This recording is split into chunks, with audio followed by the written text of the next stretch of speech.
Hiya, BookTube. Welcome back to the History Shelf. My name is Peg. So I thought I'd make it just a chill kind of Sunday afternoon video. It is Sunday, 4:41 p.m. Mountain Time. I haven't made one of these in a while. I just finished some work for the day. Yes, I worked on the day of rest. I pray the Lord will forgive me. I just finished writing a review. 850 words. I went over. But I thought I'd maybe just call this a Sunday Ramble. I might, I'll talk about some books. I'm sure I will. I just wanted to talk with you. Mostly I wanted to show off my new obsession, which I've told Patrice about, my buddy Reed friend, who now has her own channel, which I am linking again below, to urge you to check out Patrice's channel, 2 Minutes on Books. She's almost at 100 subscribers. She was at 96 yesterday, and I haven't checked since, but we're going to get her over 100. I told her that I went to a coffee shop for work recently. I was working with some of my colleagues, and I always order this when I'm out at a tea place because I don't drink coffee. But if they have London Fog tea on the menu, I always get a London Fog. Well, I got it in my head that I'm going to make it myself because it's easy. Apparently all you need is a little frother if you want a frother. I spent $10 on Amazon. I got a milk frother, a bunch of Earl Grey tea, right? Some whole milk, and some vanilla syrup, which I did need to buy online with the pump. And look what I'm drinking. Let's see if you can see. Homemade London Fog tea, you guys. With a little milk mustache. It's a gray, cold day again here in Colorado. It's a perfect day for a London Fog. Oh, it's so good. Just the right amount of sweetness. Not too sweet, not too bland. So yeah, I just finished writing a review. Spent most of the afternoon working on it. But I finished reading Fixing America by William Taggart IV. An engineer's solution to our social, cultural, and political problems. Oh, and I wanted to give a shout out too to my cousin Sherry. I'm a little delayed in showing. I told her I'd give a shout out on the History Shelf. She sent me my own sweatshirt for the Michigan Wolverines winning the national championship 2024, baby. Go Blue. Washington versus Michigan, January 8th. So I am rocking it. Thank you, Sherry. Love you. Love to Shane as well. Love you guys. Oh, there goes a little floaty. Yeah, I mean, when you have dogs, you have dog hair. It just floats around. Anyway, it's a cozy sweater to wear today. And I'm basking in that post-review writing glow that usually lasts all of an hour before I have to dive back into other reading. Such a relief when you send something off that has deadlines. It's a great feeling. I liken it, because I will never have children, to giving birth. I'm sure that's obviously an exaggeration. That is hyperbole. It is not like giving birth at all. But when you meditate and cogitate on something in your head for a while, and then you finally get it out on paper, and then revise it, and edit it, and then revise it again, and you send it off into the ether, it's a good feeling. It's a good feeling. So yeah, I've knocked out Fixing America. I had some really intriguing proposed solutions to some of the issues going on in the world. This review will be available to you for free when it publishes on BookTrib, maybe in the next week or so. So again, follow me on all my social media channels, guys. Down in the comment box there, the description, you will find all of my links. I think I added threads too, but I always post all my reviews. I give you alerts to them on my social media channels. Most of them have the direct links to where they are published. So if you want to read my written review of Fixing America, go check it out. Coming soon. What else am I doing on this Sunday? Yes, I have about over 100 pages left on this fantastic novel. My review is going to be, I only have 100 pages left, so, and I have enjoyed reading this. I did a power read yesterday. I read like 110 pages in a sitting, but I have a little bit left of Finding Margaret Fuller by Alison Pataki. This is coming out March 19th. I mentioned this in one of my last New History, or I just kind of told you what I was reading. Yeah, a little over 100 pages left, but let me just tell you that this book is sending me down another rabbit hole. I know that I had a book about Margaret Fuller. I picked it up used somewhere.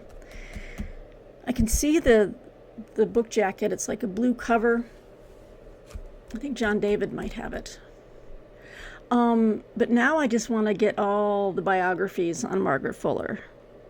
It's making me want to revisit the Transcendentalists again. I read ages ago American Bloomsbury by Susan Cheever, and I loved that book. It was a book club edition, and it was a soft cover, and it's long gone now. There's no way I can find it. So I'm actually looking at maybe buying a new copy and rereading it. But she is Alison Pataki just brings that whole set back to life, the intellectual set in Concord, Massachusetts. I'm kind of wanting to revisit that. So I bought a two-volume biography on Margaret Fuller from Thrift Books last night. It was only like $16 for both books. I think it's worth it. I think it's written by Charles Capper.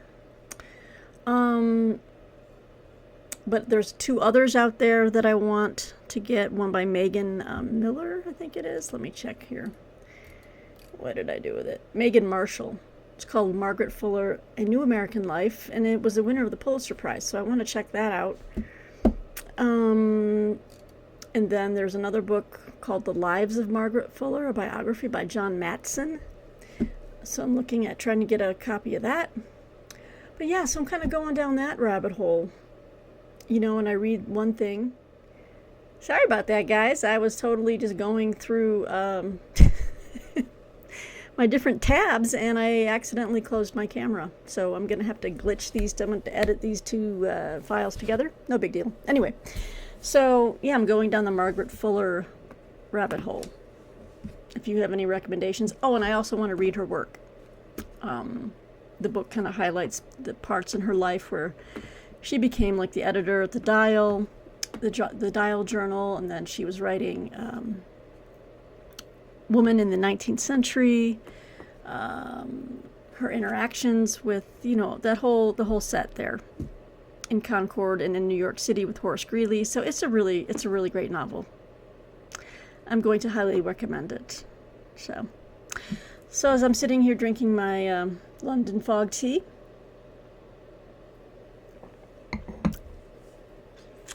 I have a bit of a dilemma. Oh, and I'm writing this review, so this review is due tomorrow. So I'm going to have to crunch it tonight. And then after my work day tomorrow, I've got two reviews that are due. This one and another one. Now, here's my dilemma. This doesn't happen very often. I'm not going to name the book, not naming the author, not saying anything, except for the fact that how do you review a book when it is awful? I've been lucky in that most of the things that have come across my desk here are good. The worst that I can say is that they're serviceable. This one that's due tomorrow, I feel like I need to reach out to the editor and say, should I write this as a review of like a beta, like beta reader feedback? Because I feel like this book should have been in beta format. It is not ready for prime time.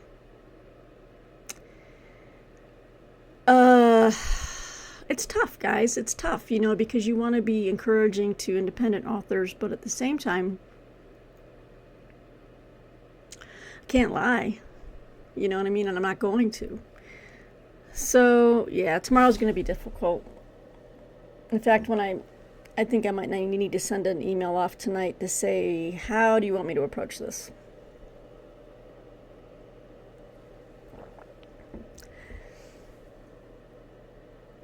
It's just an issue of that there is no, the plot, whatever plot there is not moving. It's not coming together. There's no forward motion. There's a weird,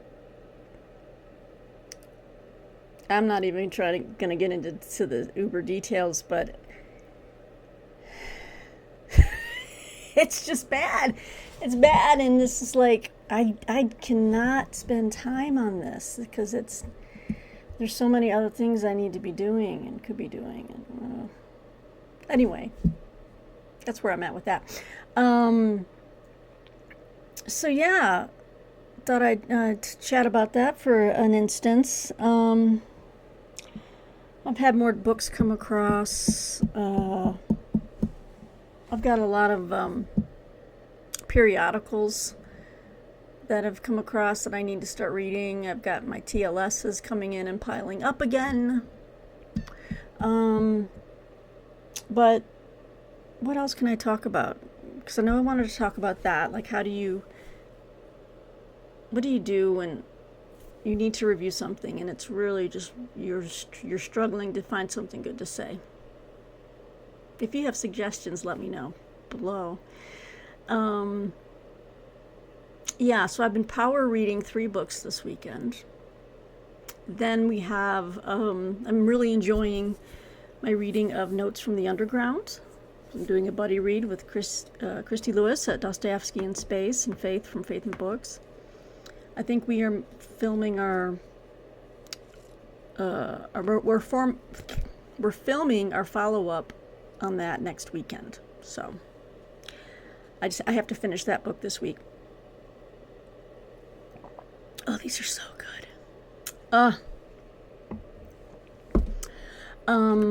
Also buddy reading the book on the birth of modern medicine in the Great War by Thomas Helling. I'm reading that with Patrice Jones. Again, check out her channel below. And what else am I doing? I've got a full day of work tomorrow, and I've got some other work I got to work on as far as historical novels review. I am a U.S. Reviews editor now at Historical Novels Review, which is exciting. So I've got to see if I've got to send out some books to reviewers tomorrow. It's gray and cloudy here, but it's supposed to be, if you can believe it, going into the 60s this week and sunny. I tell you what, you don't need scads of data to see that the earth has been warming, and my God, it's like we don't have winters anymore here in Colorado. You know, I know we did get some snow the other night. I should say that. We got about 2 inches here Friday evening. But the rest, I'm just like, okay. And now it's already melted, or it's about to melt. And then we've got 60-degree days, and it's not like you can even go out and start buying plants and planting your spring garden, because, hold that thought, March and April here in Colorado is usually when we get just walloped. Now, we'll see if that stays true for this year or not. We'll see. But we need the precipitation. The mountains do. We don't want to have wildfires this summer. No. All right. I'm going to grab some stuff from behind me, so I'm just going to pause real quick. Okay, I'm back. I just wanted to grab some of the journals, magazines, periodicals that that arrive just about every day here at the History Shelf. Like I said, I've got a stack of TLSs I need to catch up on. I like to read other book reviews, and I've got New York Review of Books as well. Not only does it give me ideas for more reading that I can do or want to do, and new books, I like to read other reviewers, their takes on things. I like to see just, exploring the craft of book reviewing. I mean, to be a book reviewer, you really need to read other book reviews as well,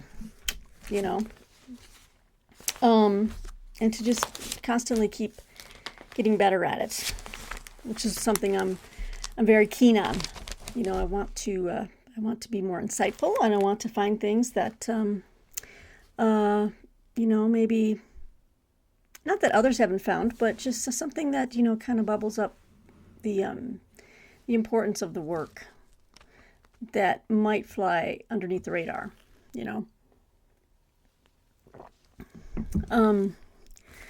Yeah, I was pleased to have an author say that about one of my reviews for another publication. And I was like, oh my gosh, that was just, most of the times, 9 times out of 10, you never hear anything back from an author as far as if they, and mine wasn't like gushing, but it was definitely, it kind of pointed out the things that I think the reader would like to know. And the author was like, I really appreciated that you picked, you picked out the things that were essential, things that could have been improved. But yeah, it was just really nice to hear that, because it's like, oh, okay, well, I just want to get better at it. I just want to get better and better at what I do. So yeah, periodicals. I got the book review stuff that comes in. I've got obviously history stuff. Just renewed my membership to the U.S. Naval Institute, and as part of my membership, I get a reduced subscription price for naval history. This is a great magazine. I've gotten it for years, and then I kind of let it lapse, so I wanted to get back in. Ooh, this one's about the explosion in Halifax. A couple of great books were written on that. Havoc in Halifax. Most catastrophic man-made explosion in history. Damn, I just leveled that place. Crazy. So I got some naval history. I've got military history matters. The only quibble I have with this is the small type. It's a nice big glossy magazine. This is the most recent one I have. What is this? It's through January. I should be getting a new one any day now, but unless I've let this one lapse. But yeah, the text is so small. And my eyes can only take so much after a while, even with these glasses. Let me put them on for you. For me, I should say. It's still really small type. I'm like, wow, okay. But they have great articles. So what am I going to do? So I get Military History Matters. I get World War II History. Sovereign Media puts this out. This is the spring 2024 issue. French Commandos on D-Day. These are just great magazines just to sit down with and just kind of browse through, read, whatnot. Then I have Military Heritage magazine, which is a quarterly now. So this one is for winter 2024. Ooh, World War I feature story, French Revenge at the Marne. Got that one. Like I said, big subscriber to a lot of magazines. Ooh, let me see if I could find the... Also great artwork.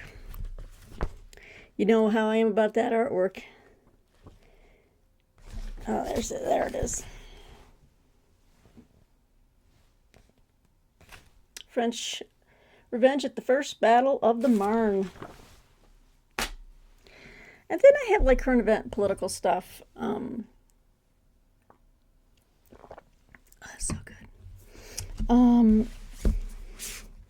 I have for a very long time subscribed to Commentary magazine.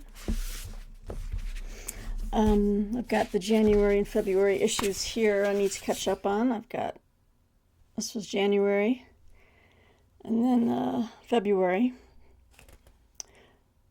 They're Coming After Us by John Podhoretz. I love their podcast. I listen to it every day while I'm working. They're so sensible and they're so middle of the road. Yeah, they lean a little right, obviously, but they're not kooks. They're not insane people. You know what I'm saying? And it's just so rare that people that do speak truth still speak truth despite all the crap that's happened in this country over the last 8 years. And I love them, so I support them. I subscribe to their magazine. It helps support not only the magazine but their podcasts and everything else. Really great writing. They have John Podhoretz on the masthead. They've got Matt Continenti, Christine Rosen, love her. Abe Greenwald. They have a lot of guest writers, so there's always something good and juicy for heady, I should say, not juicy, but they've got great stuff. And these are two other ones I've subscribed to for a very long time, and I really enjoy the New Criterion. I don't know if any of you out there read any of these. And you can see they have an article in here by Gary Saul Morrison. He writes he's got a piece in almost every New Criterion. He's an expert on Russian literature, and he wrote that book, The Wonders of, oh God, I just had it. He just has a brand new book out about Russian literature and what they can teach, what the Russian writers can teach us. But they always have something in here that I love. Like Jeremy Black, he's a great historian, military historian. River of Destiny, so he's got a new article here. I love how the journal is just laid out, and the paper is just, it's not glossy, it just feels like parchment. I just love it. I love it. Nice big feature article on the importance of Homer by Joshua T. Katz. This is an intellectual dream right here. There's just a lot of great stuff in it. They have sections on music and art. And I'm not going to lie, unless the art has something, they do a lot of stuff like reviewing the Met. A lot of it's like New York based, but other than that, the rest of the sections, I should say, are really good. The book reviews sections are fantastic. Yes, I can't recommend it enough, the New Criterion. And I have back copies that go for years. I've got a shelf over here with a ton of back copies because all of these are worth saving, in my opinion. A lot of times I'm underlining stuff and annotating as I read. Is this interesting to you guys? I don't know. I should just pause and say this is a very different video for me. I don't really make many of these, but for those of you who just want to have a cup of Joe with me, a cup of London Fog on a Sunday afternoon and catch up on things. Trying to make more time for my booktube channel because I really realize how much I miss it. I miss talking to you guys. The next journal I have subscribed to for a while. I don't agree with everything that it puts out there, but it's thought-provoking, and that's what I appreciate, and that's First Things.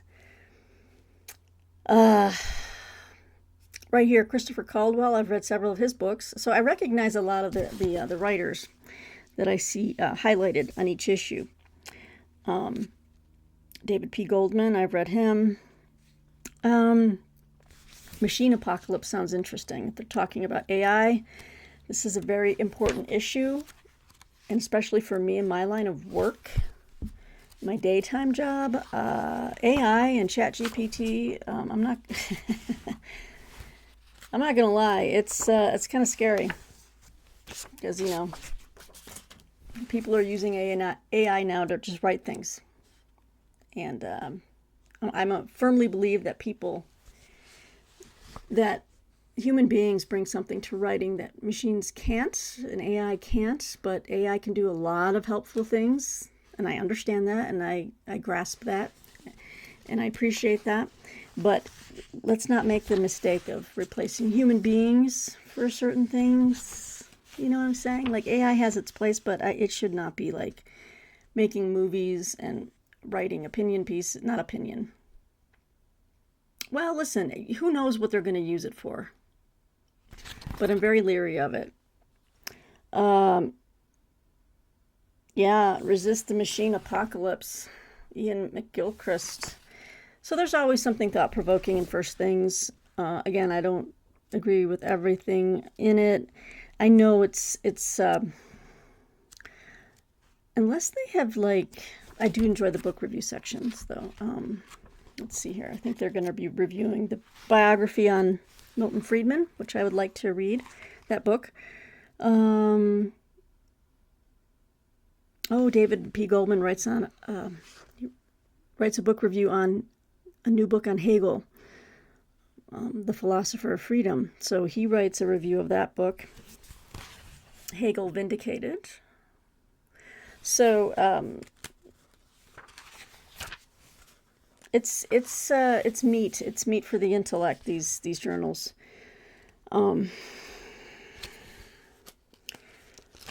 Let's see what else. So what I was going to say is sometimes, no, it still does have a Catholic, I think the R.R. Reno is the publisher, editor, overall editor. Let me see. Some of it's very Catholic, and that's fine. I'm just not Catholic, and so you have to take what you can take, but there's a lot of great stuff in here. This intellectually is just really rigorous, and I appreciate that. Let's see, another journal I get. Yeah, gotta have foreign affairs, right? The self-doubting superpower. America shouldn't give up on the world it made, for Reed Zakaria. Try to get a range of takes on things. The other two might be considered more conservative. Foreign affairs is definitely more mainstream, if not leans to the left. But I like to read what the consensus is on certain things right now. I'm trying to make sure I'm focused. Okay, thank you.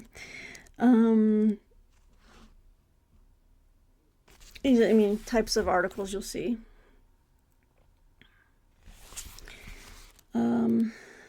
What is this? The case for conservative internationalism. How to reverse the inward turn of Republican foreign policy. That sounds like a good article, actually. The Republican Party, I can't even recognize what the hell it is anymore. And obviously it's coming apart.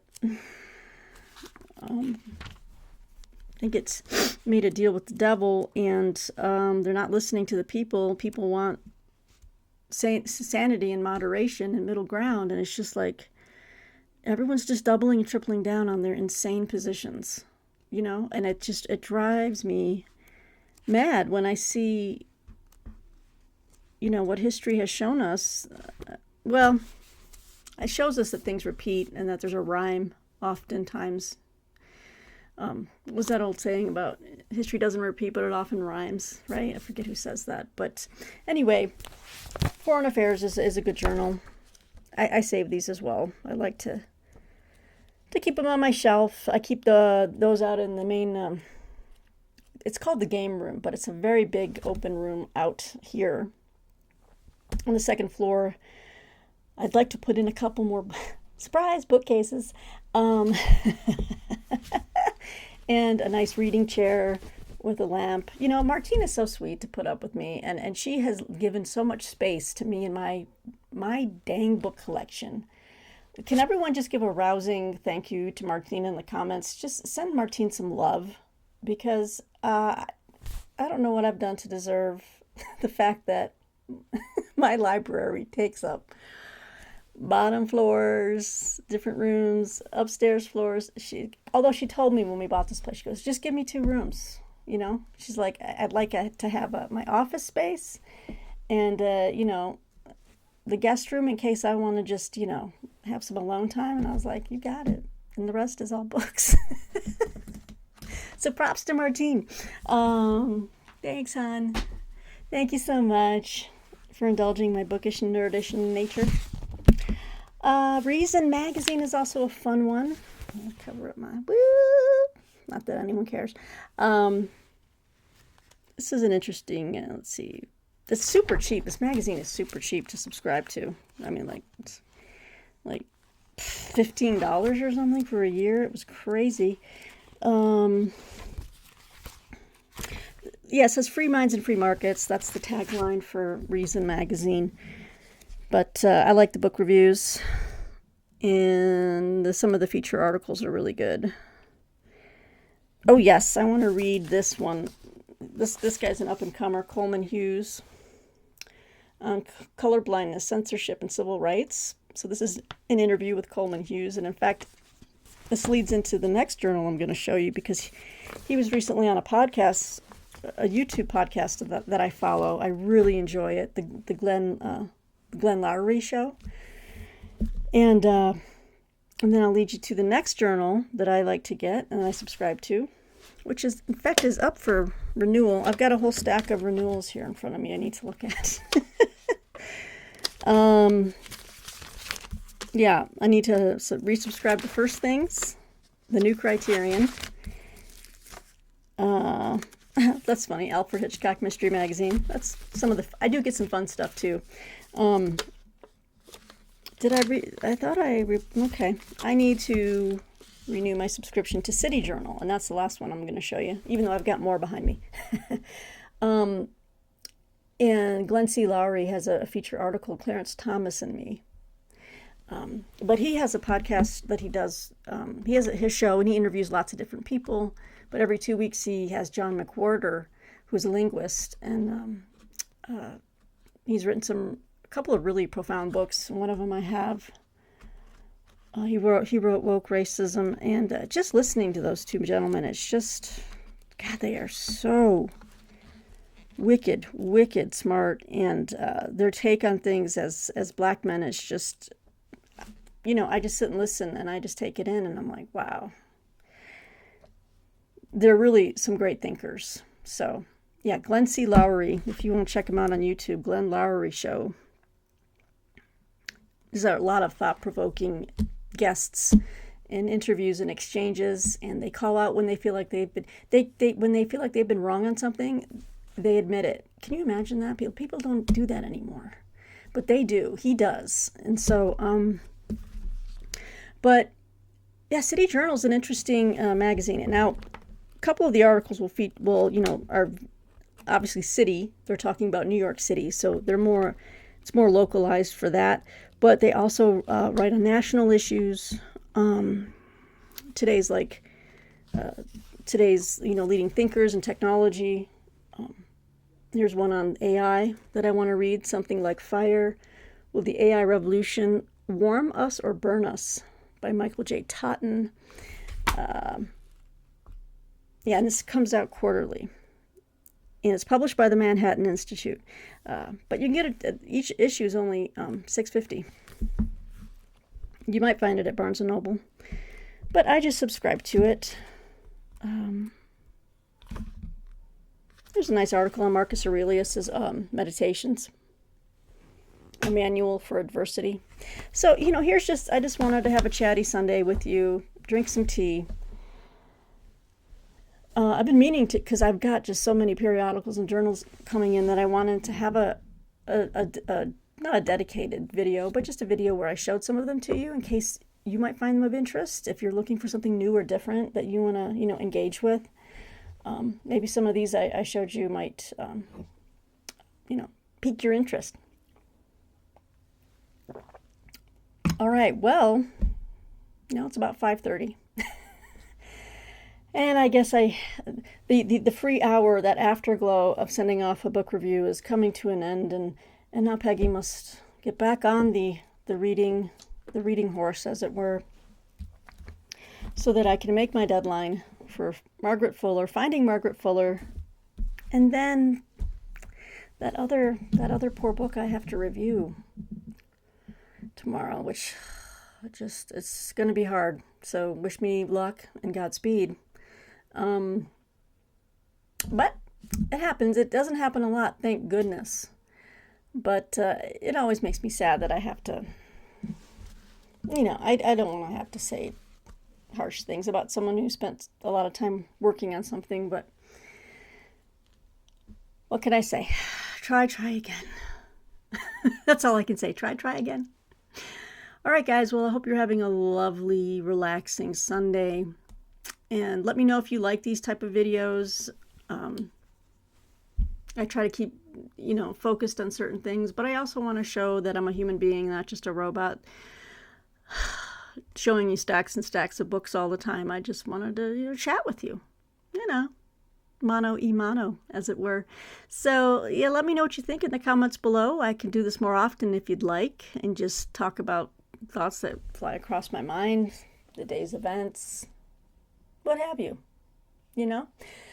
All right, well, until next time, BookTube, I'll see you in the new week. I will probably have a couple more videos coming because I am committed to having more and more videos up for you guys because I enjoy it and I need it for my mental health. Okay? So until next time, BookTube, thanks for joining, thanks for liking, and thanks for subscribing. And we'll see you soon. Bye.